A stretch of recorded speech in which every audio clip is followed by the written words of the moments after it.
कहानी के एक समय की बात है जबकि सुंदर छावनी और हरा भरा खेतों के बीच में फैले एक छोटे से गांव चंदनपुर में दो व्यक्तियों की जिनके जीवन एक सुंदर तरीके से मिलने के लिए निश्चित थे। माया एक युवा, धनवान और अद्वितीय खूबसूरत लड़की थी। वह गांव की सबसे अमीर भूमि स्वामी की बेटी थी। उसकी ग्रेस और आकर्षण के लिए जानी जाती थी, लेकिन उसके दिल को धन और सुख के बदले कुछ और चाहिए था। दूसरी ओर यहाँ पर राजू एक गरीब युवक था जो एक सादे खुदी परिवार से आया था। उसके माता पिता अपने परिवार की देखभाल के लिए खेत में कठिनाई से काम करते थे और उसके दिन उनकी मदद करने में गुजर जाते थे।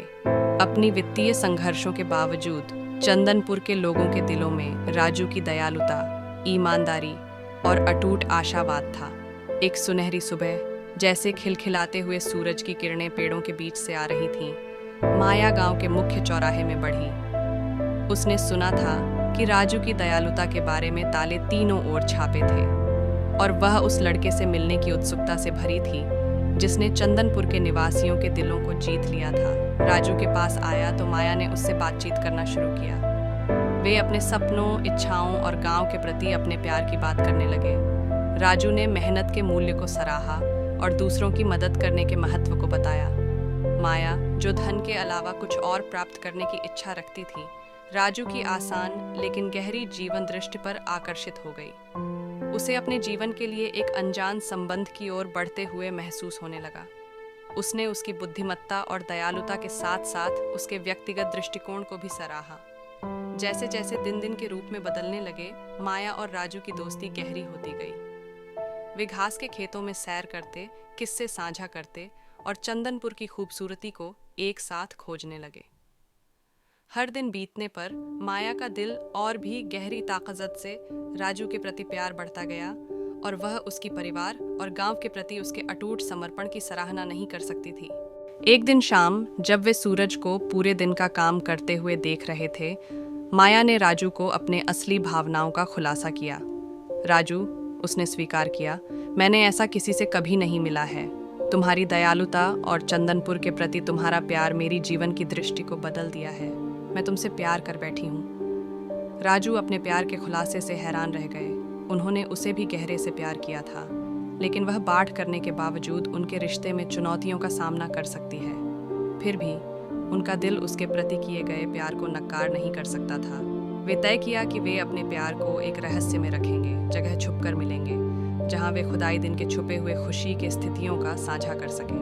उनका प्यार एक खिलती हुई फूल की तरह था, नाजुक और सुंदर, लेकिन समाज की अपेक्षाओं की हवाओं के खिलवाड़ से खतरे में था। जैसे जैसे उनका प्यार और बढ़ता गया, चंदनपुर में घटित होने वाले घटनाओं की एक श्रृंगारिक दिशा बदलने लगी। एक गंभीर सूखा गांव को जकड़ लिया, जिससे किसानों के पास पहले फल वाली खेतों की जगह शून्य थे। गांव के लोग अपने परिवारों को पालने में मुश्किलों का सामना कर रहे थे और चंदनपुर पर एक काले बादल की तरह अवसाद छा जाता था। माया गांव वालों की पीड़ा के बारे में गहराई से प्रभावित हो गई। उसे मदद करने के लिए कुछ करना होगा, ये जानती थी। वह अपने पिता धनवान भूमि स्वामी के पास गई और उसे गरीबों के साथ संसाधन साझा करने की सलाह दी। हालांकि उसके पिता ने उसकी सुझाव पर ताना मारा, उनकी धन संरक्षण की महत्वपूर्णता पर जोर दिया। मेहनत करने के एक फर्जी योजना बनाई। माया और राजू ने गुप्त तरीके से अमीर परिवारों से खाने पीने की चीजें और आवश्यकताओं का संग्रहण किया और उन्हें जरूरतमंदों को बांटा। यह एक जोखिमपूर्ण प्रयास था क्योंकि उनके कार्य गांव की स्थापित नियमों के खिलवाड़ में थे।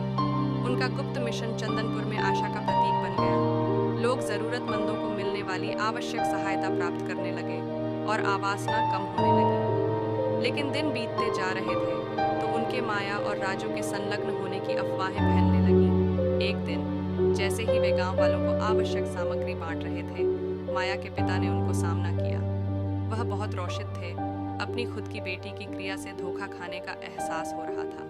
उन्होंने उससे बोला कि वह गरीबों की मदद करने की अपनी भागीदारी बंद करे, अपने परिवार की इज्जत को बिगाड़ सकता है। माया अपने प्यार राजू की साहसी बात करने के बीच एक कठिन चुनौती का सामना करना होगा।